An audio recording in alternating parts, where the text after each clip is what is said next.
I mean, I thought about it for a very long time, and it was very, very hard. Welcome to MsMojo, and today we're counting down our picks for the Saturday Night Live cast members who made a graceful exit to further their careers and those who left a fiery trail behind. And after that, I understand that it just, went downhill. Number 5, left on their terms, Bowen Yang. In a move that surprised many, Yang made a mid-season exit from Saturday Night Live after one last hurrah with his Wicked co-star Ariana Grande as host. Rhonda, you made it! Of course I wouldn't miss your last shift for the world. I can't believe you're retiring. I just wanted to go out on top. Yang had previously faced criticism about his acting range and perceived typecasting. He addressed the situation head-on, insisting that he had stayed, quote, exactly as long as I wanted to, end quote. He was very clear that he was leaving on his own terms and not because anyone else pushed him out or because he had allowed outside pressure to get to him. I've done a lot of reflecting to try and move past it. It's one very small part of me, but there's so much going on beneath the surface that you can't see. Right, yeah, like an iceberg. Yeah. While he will certainly be a missed presence on the show, we cannot wait to see what he does next. That's good. I mean, I'm goosified. My follicles are screaming. Number 5, burned it all down, Devin Walker. Walker's tenure on SNL ended ahead of season 51 with a somewhat unceremonious exit after 3 seasons.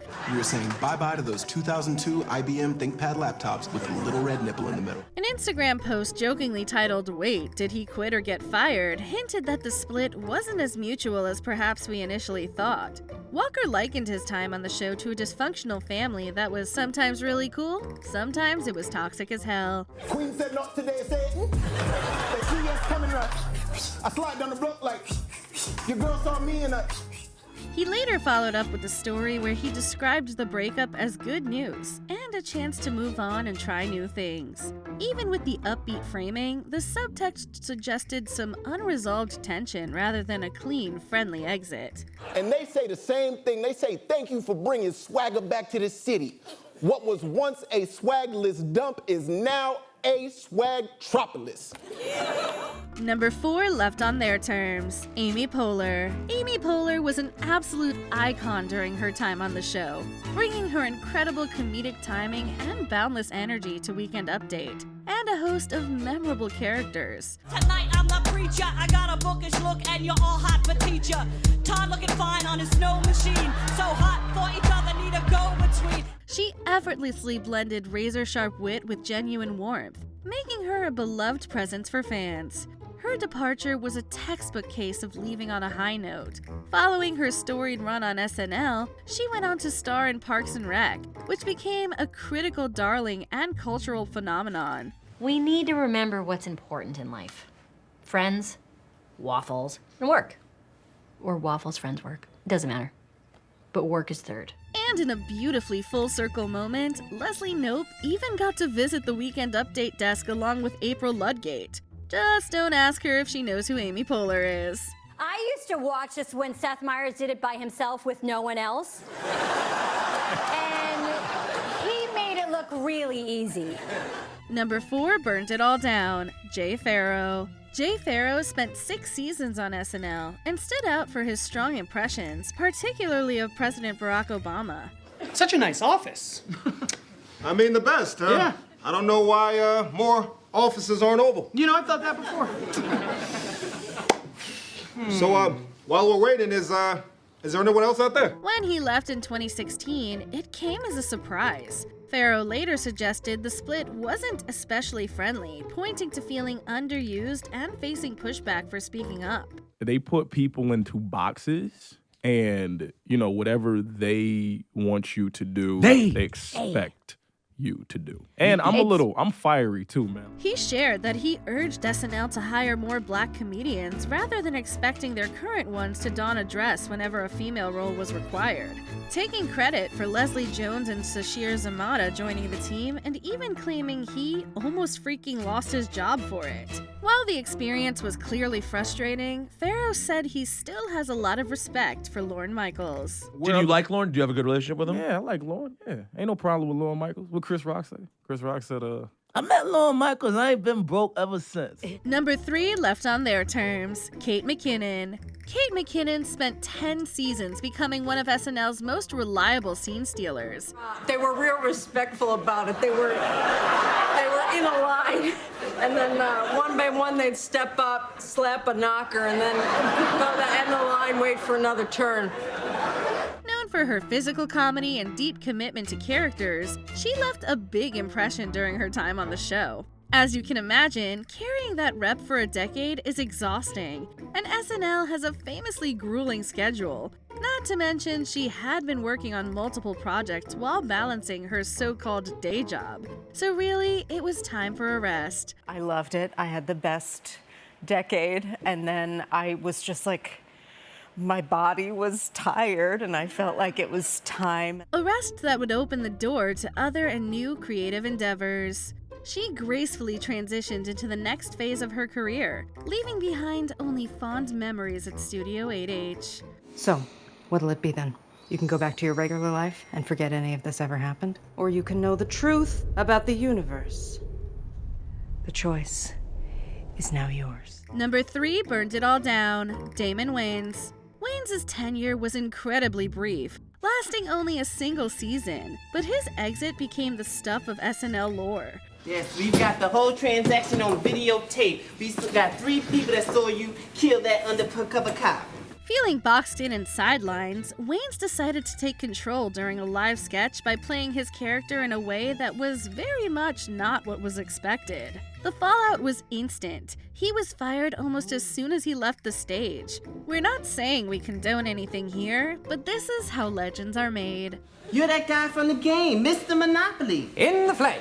The gamble didn't hurt his career at all, and time clearly healed things since he later returned to host. Still, it remains one of the boldest I'm done moments the show has ever seen. If the Parker brothers could see you now, they'd puke. Why you ain't in jail, Miss... Oh, that's right, you Mr. Monopoly.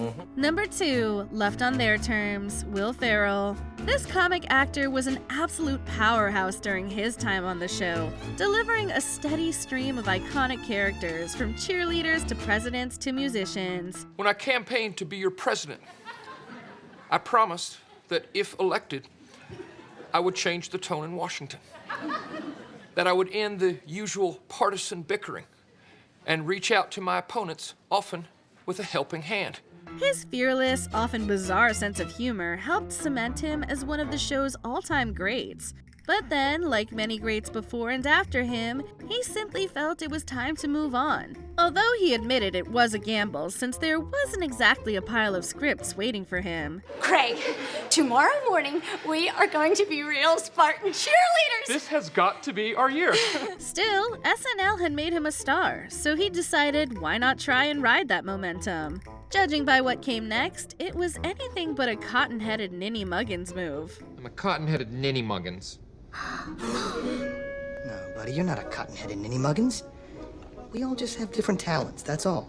Number 2 burned it all down, Norm Macdonald. Known for his deadpan delivery and fearless comedy, Macdonald's exit was anything but smooth. His relentless O.J. Simpson jokes during Weekend Update reportedly ruffled the feathers of some NBC execs who allegedly had ties to the disgraced football player. And the Pope came out with a book this week, which contains a series of essays examining faith and morality in today's secular world and the changing role of the Catholic Church as it approaches the 21st century. The book is entitled, God Himself Told Me That O.J. is Guilty. Anyway, they eventually fired him in a controversial decision that stunned fans.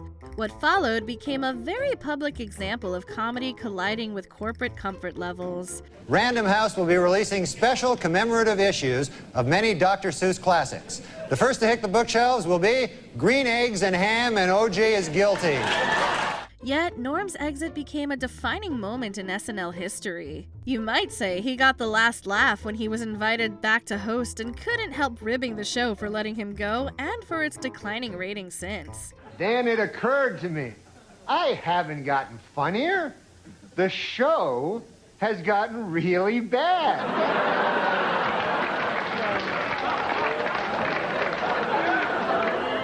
So yeah, I'm funny compared to, well, you'll see later. Number 1, left on their terms, Tina Fey. Fey reshaped SNL from the inside out. As the first female head writer and a Weekend Update staple, she brought intelligence, bite, and cultural impact to every corner of the show. Not to mention a Sarah Palin impression that still has people doing a double take. 1 in 5 jobs being created today under the umbrella of job creation. That, also... After 6 seasons, she decided it was time for her next step.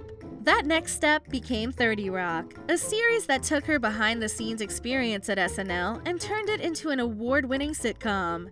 I can't wait to do this with you every week.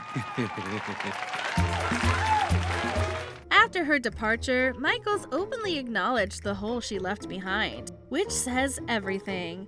And it even seems like he's eyeing her up to become his successor when he finally decides to retire. Working with you is hard. Tracy, you frustrated me and you wore me out. But because the human heart is not properly connected to the human brain, I love you. Before we continue, be sure to subscribe to our channel and ring the bell to get notified about our latest videos. You have the option to be notified for occasional videos or all of them. If you're on your phone, make sure you go into your settings and switch on notifications.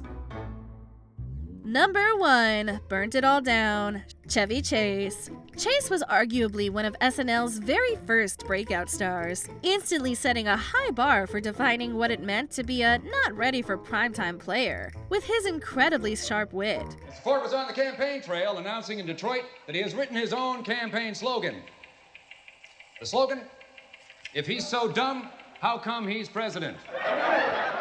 but his abrupt exit after only a season and a half sent shockwaves through the cast and crew, sparking long-standing tension. His subsequent returns as host became legendary for all the wrong reasons, with numerous reports detailing difficult and even abusive behavior towards the new generation of performers. After that year that we all won Emmys, that maybe we'd sort of done what we wanted to do, and that it's not going to be as good anyway next year. This pattern of disruptive conduct ultimately cemented his controversial legacy, leading to a de facto ban from Studio 8H, a bitter end for the show's original Golden Boy. I expected that I would have been on the stage too with all the other actors.